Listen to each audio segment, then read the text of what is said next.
No mergulho, a gente vai analisar cada tribo, se está faltando, se não está faltando, o que são 12 mil, por que são 144 mil, vamos ver se a gente consegue, né, entender isso melhor. Versículo 10. Clamavam esses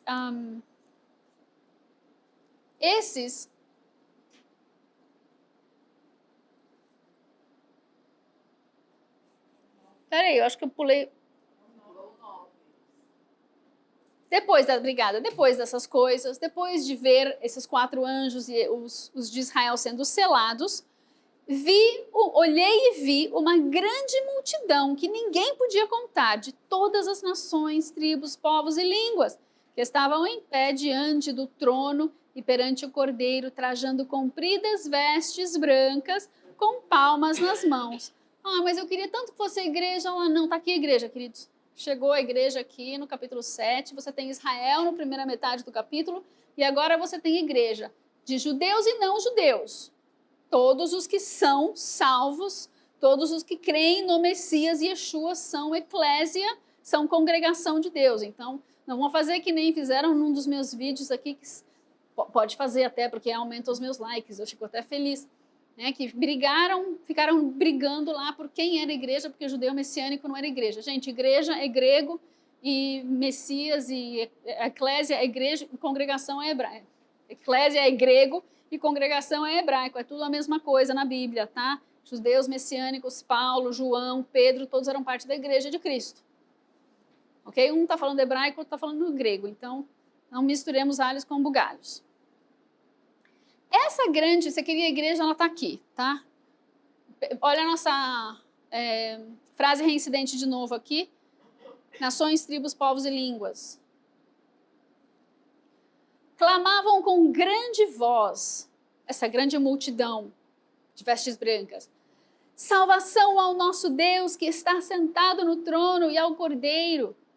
Todos os anjos estavam em pé ao redor do trono e dos anciãos e dos 4 seres viventes, e eles se prostraram diante do trono com seus rostos em terra e adoraram a Deus.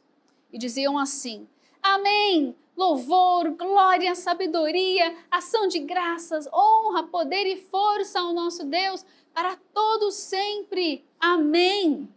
Acontecendo uma adoração lá na sala do trono, incrível. Versículo 13.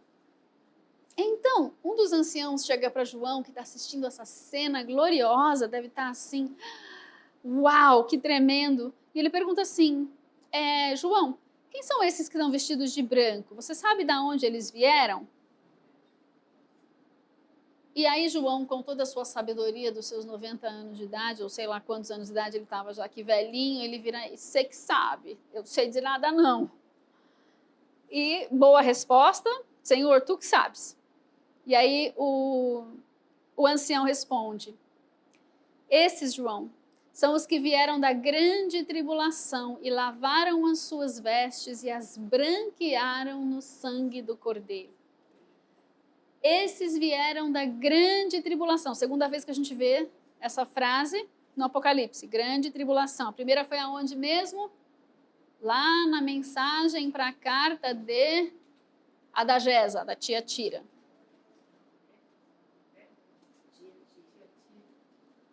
Capítulo 2. Então, esses santos, eles estavam na grande tribulação, essa daqui, a segunda metade da nossa semana tribulacional, e eles chegam na sala do trono, morrem mártires, mas permanecem firmes até o fim. Por isso estão diante do trono de Deus e o servem de dia e de noite no seu templo. E aquele que está sentado sobre o trono estenderá o seu tabernáculo sobre eles. Porque eles morreram e perderam o seu tabernáculo físico, mas não perderam o tabernáculo vivo espiritual, que era Jesus. E então o Pai estende o seu tabernáculo sobre eles por toda a eternidade.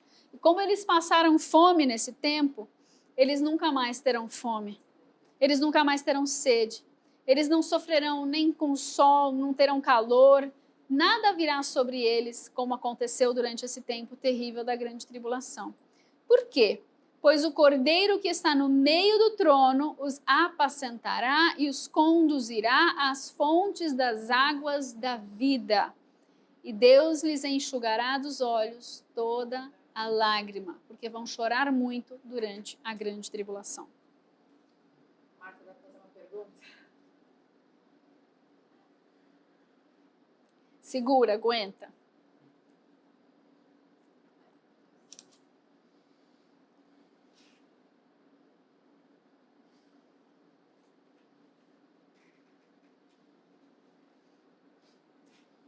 Eu vou responder. Só porque eu vou responder uma aqui. Eu tenho que ser justa. É que eu não posso parar muito, gente, porque já chegou a nossa hora do almoço e a gente está no capítulo 7 ainda, só tem 22, né? Lá. Fernanda diz assim, então a abertura do selo só ocorrerá nos dos últimos dias, assim, eu chamo de reta final dos últimos dias, que é a semana tribulacional. Não acontece antes, mas para tudo, é a minha interpretação, ok? Dentro da cronologia do Apocalipse, a gente sempre fala, tem os absolutos e tem os quem sabe, né? E ninguém sabe quando começam os selos, porque não tem nenhum absoluto na palavra dizendo isso. Tem outras coisas que são absolutas, mas essa não é uma delas. Eu coloco os selos dentro da semana tribulacional. Tem gente que começa antes, mas os selos eles têm que ser na ordem e eles têm que ser na proporção de últimos dias. Se o que está acontecendo hoje no mundo é tal qual aconteceu antes, não é um sinal claro dos últimos dias. Nos últimos dias, tudo vai ser muito peculiar, muito acelerado, muito exacerbado, muito grande, muito amplo, muito maior do que a gente está acostumado a ver. Vai ser um claro sinal. Não vai ter dúvida de que a gente entrou nos sinais dos últimos dias, ok?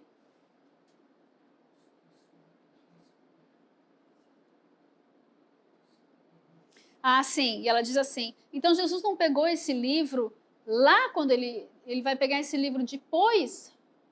A gente não sabe quando Jesus pega o livro. Se ele pega o livro assim que ele chega lá, ou se ele pega o livro, espera 2000, se ele pega assim que ele chega lá, espera 2000 anos e depois, quando no tempo certo, abre, ou se ele vai pegar o livro só na hora de abrir. A gente não tem como saber isso, não é um absoluto.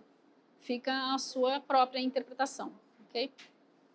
Mas lembra que em Daniel tem um texto que fala de alguém que veio da terra e se colocou diante do Pai e é o Filho do Homem. E em Daniel você tem o Ancião de Dias, que é o Pai, e o Ancião de Dias, que é Jesus também. Então, às vezes fica difícil da gente entender por conta dessa duplicidade da linguagem. Mas a essência é que Jesus vai pegar esse livro e ele vai começar a abrir esses selos, mas os sinais de dores de parto que ele nos dá em Mateus 24, por exemplo, eles não podem ser aplicados a qualquer era 2000 anos atrás. Eles são peculiares e específicos dos últimos dias. E os últimos dias não se repetem a cada ciclo de eras. Não. Tem um tempo específico porque está dentro da semana milenar, está dentro do plano da redenção de Deus. Estou escutando um zum, zum, zum. É aqui dentro? Onde eu parei? Fim do capítulo 7, é isso? Vocês estão vendo ali os 144 mil? Onde eu os coloco sendo selados em algum momento da primeira metade da semana tribulacional. E eu vou colocar o sexto selo bem nesse momento, antes do sétimo selo, óbvio, antes da abominação desoladora, porque se a queda de Satanás acontece no sexto selo, agora o anticristo recebe aquele empoderamento extra para a abominação desoladora e a iniquidade transborda. A gente fala muito mais disso nos seminários, então deixo aí a dica para vocês irem lá ouvir. Tem a ver, né? Nossa. Aqui, 7:9. A igreja está aqui. Tem algum outro versículo que vai falar sobre a igreja? Ou, como fala aqui, que estes que vieram com as vestes brancas vieram da grande tribulação, então a probabilidade da gente não ficar só na primeira, mas ir para a segunda, pode estar aqui. Não acompanhei, perdão. A falando do 144, e aí aqui, depois dessas coisas, vi grande multidão que não se podiam numerar. Esses já morreram, já estão no céu, ok. Saíram da grande tribulação. É uma visão que ele está tendo Então, daqueles que, na verdade, o verbo aqui é vem saindo. Então, é como se João visse dentro de um tempo contínuo, durante toda a grande tribulação, gente que vem subindo, que vem morrendo mártir e que vai sendo salvo. tá, mas aí a minha Dentro. pergunta é, vem vindo, mas a igreja então pode passar pela segunda parte da tribulação? De acordo com esse texto, Não, não é a pode, igreja, é uma dúvida, porque a minha de acordo dúvida com até esse... então era ser na metade, então eu tô com outra dúvida. O texto, só esse texto isolado diz, sem olhar mais nada, diz que os santos, a igreja que está morrendo, está sendo salva, está dentro da grande tribulação. Para você dizer que dentro desse período só tem aqueles que ficaram para trás, você precisa remontar toda a história do plano da redenção e trazer bastante inferência de textos que não são claros. Então, quando você fala, a igreja não vai estar aqui na grande tribulação, você está usando outro texto que não é esse. Esse texto está dizendo que a igreja está aqui na grande tribulação e está subindo.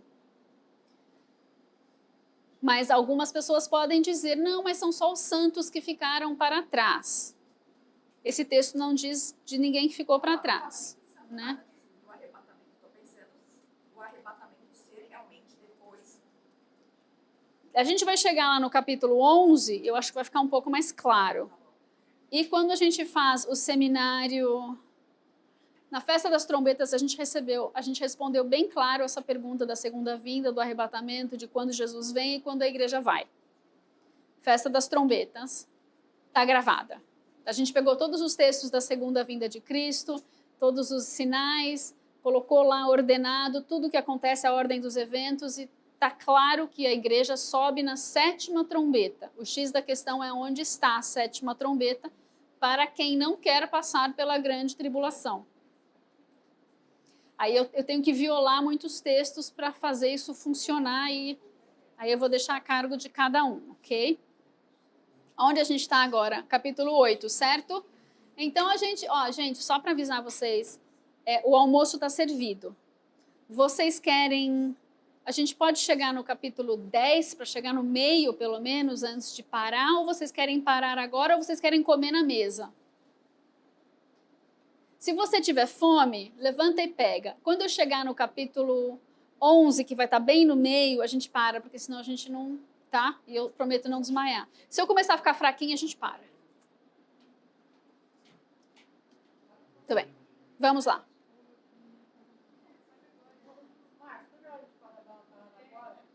Por quê? Por quê? Por quê? Você está com muita fome? Ninguém quer parar agora, ok. Ótimo, estou feliz. Vocês que estão em casa, sirvam-se do seu almoço aí. Já comeram, eu sei.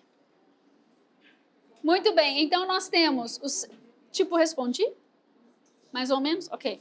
Então nós temos os 144 mil de Israel sendo selados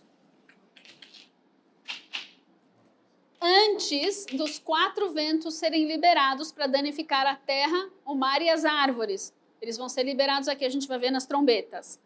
E tem uma grande multidão que está saindo da grande tribulação durante a grande tribulação, que é a segunda metade da semana. Eu não tenho interpretação aqui, só tem os fatos que a gente está vendo. Se você quiser dizer que são os deixados para trás, fica à vontade. Se você quiser dizer que é a igreja, fica à vontade. Estou só colocando os eventos do Apocalipse aqui, ok? Não é politicamente correto falar de inferno e nem falar que a igreja vai passar pela tribulação. O que eu posso fazer? Ainda bem que eu ainda tenho direito à opinião. Isso ninguém pode tirar de mim. Ainda bem que a minha opinião ela é firmada em alguma coisa bíblica, né? Não está voando no espaço da minha boca.